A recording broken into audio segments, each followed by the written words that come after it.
Model और अदाकारा फरियाल महमूद ने कहा है कि शदीद दिमागी आर्जे में मुब्तला खाला रूही बानो के पुरसुकून इंतकाल की खबर सुनकर उन्हें भी सुकून मिला, क्योंकि उनकी खाला बहुत तकलीफ देह जिंदगी गुजार रही थीं।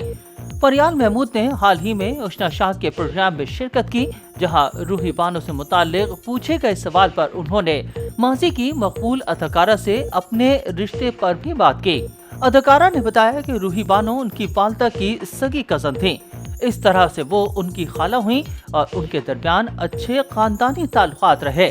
उनके मुताबिक वालदा ने उन्हें बताया कि रूही बानो जवानी में ही दिमागी आर्जे शिज़ोफ्रीनिया का शिकार थीं, लेकिन बढ़ती उम्र के साथ साथ उनका आर्जा भी बढ़ता चला गया।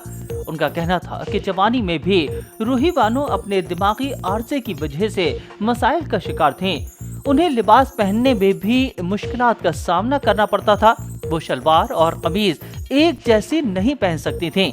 फरियाल महमूद ने बताया कि रूही बानो ने नफ्सियात की डिग्री हासिल कर रखी थी, लेकिन इसके बावजूद वो अपने दिमागी आर्जे शिज़ोफ्रीनिया को समझ नहीं पाई और उनकी बीमारी गुजरते वक्त के साथ शिद्दत इख्तियार करती गई।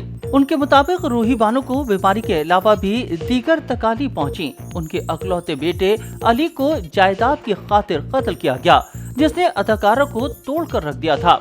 उन्होंने बताया कि जब तक रूही बानो के बेटे जिंदा थे वो उनका अच्छी तरह ख्याल रखते थे। बेटे के कत्ल के बाद वो मजीद बीमार हो गईं और उन्हें जब अस्पताल दाखिल कराया जाता तो वो वहां से भागकर घर आ जाती थीं।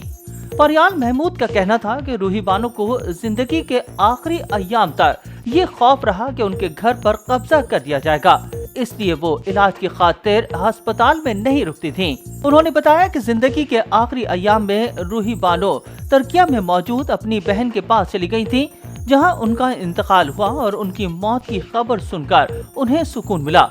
फरियाल महमूद ने दलील दी कि रूही बानो तकलीफ देह जिंदगी गुजार रही थीं, इसलिए उनकी मौत का सुनकर उन्हें भी सुकून मिला कि अब वो बेहतर जगह पर होंगे। अगरचे फरियाल महमूद ने बताया कि रूही बानो के बेटे को मलकियत की खातिर कत्ल किया गया, लेकिन उन्होंने ये नहीं बताया कि उन्हें किसने कत्ल किया।